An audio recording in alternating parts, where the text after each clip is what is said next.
welcome back. The way businesses market themselves has seen a significant shake-up with the rise of social media and new online platforms. It provides new opportunities for small business promotion, but also new challenges.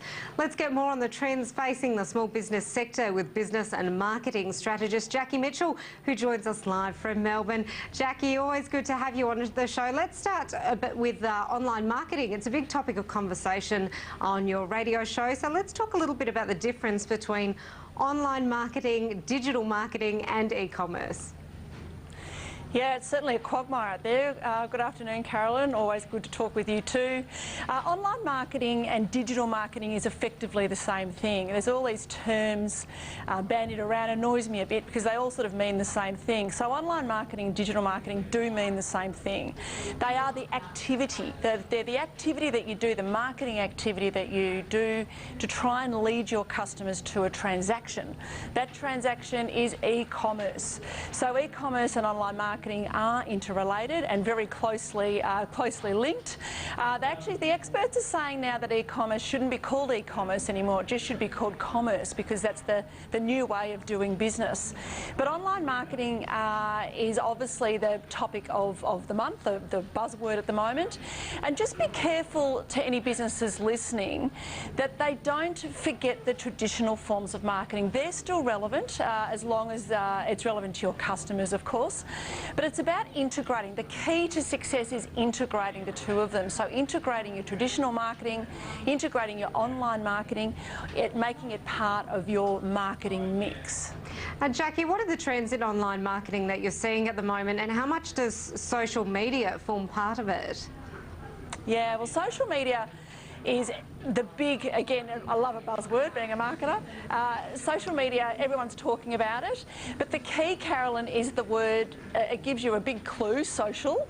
So what's happening, and the experts that I'm speaking to on the radio program that I do, Taking Care of Business, are all saying the same thing. And they're saying that customers don't want to be sold to. It's like going to a party, an analogy is like going to a party and you go up to the waiter to get a drink and the waiter tries to sell you something. You're not interested. Social media is about relationships. It's very conversational in its nature.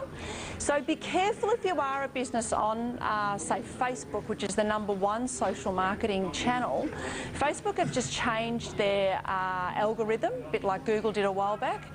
And they're actually penalising businesses for selling too hard. So if you have a competition or the words click here, Facebook's not going to like that so much. So I think that social media is part of the marketing mix.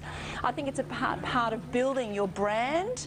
A lot of customers will research your business before they make a decision to do a transaction. Part of that research will be looking at your website, looking at your social media profile to help them get information about making a decision, and they want to see what other people are saying about your brand. So I think social media is part of the brand profile and brand awareness strategy. It doesn't necessarily convert directly to sales, but it's all part of that mix. And the other big trend, Carolyn, for online marketing is email. It's been around since email started, email marketing. Still very popular. Companies like Flybuys are doing it very well. So that's something to consider as well. But the big growth area, and your guest you had on earlier from Vodafone was talking about it, was mobile devices or mobile marketing. It is the powerhouse. That's what's going to be the next big thing. It's with us 24/7. Everyone has a phone. So it's about trying to reach our customers through the mobile device and looking at that as a marketing channel in the future. So Jacki, how does online fit in with traditional marketing? Is one better than the other, or do you really need a combination of both? There's one word I've got for you, Carolyn, it's integration. So it's about integrating both of them. And there's no firm rule which marketing works and what doesn't.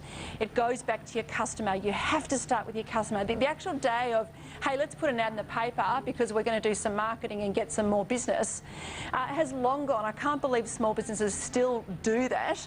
Please don't. Have a think about who your customers are, segment them, and stop and think, what are they doing? Where are they? What's their behaviour?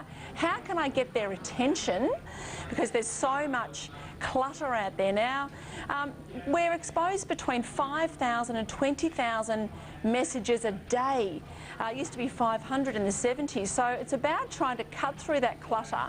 And the more you understand your customer, the more you walk in their shoes and understand their mindset, the more effective your marketing is going to be. And Jackie, how important is search engine optimisation? Is that still important?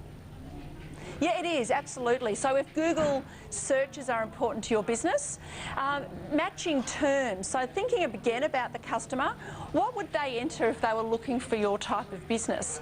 And then reflecting that in the domain name. So you see domain names sometimes from the business's perspective, they shorten it to an acronym. Well, the customer's not going to type that acronym, I'll say it again, into Google search engine.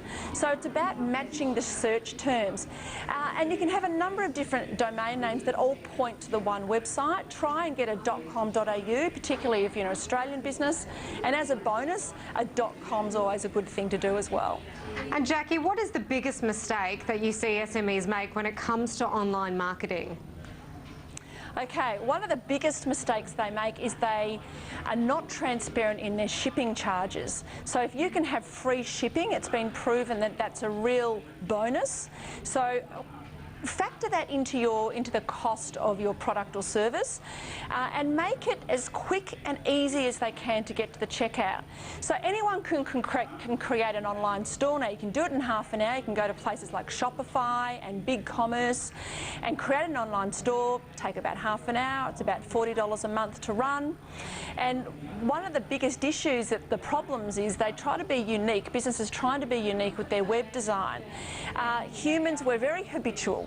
So have a look at some best practice online stores, some websites, like don't move the cart. Have a look where the cart is. It's usually in the top right-hand corner. Don't get all clever and try to be clever and creative and move it. Keep it the same way. So some really good tips I've got are some best practice websites. One's an Australian one, and it's called Surf Stitch. That's won a lot of awards. And another one's vintage clothes, and it's called ModCloth. Now, if you go to both those websites, have a look at how they're structured. That's a really good place to start with creating your own online store. Jackie, some excellent tips there. Always really good to chat with you. Thanks for joining us. Thank you.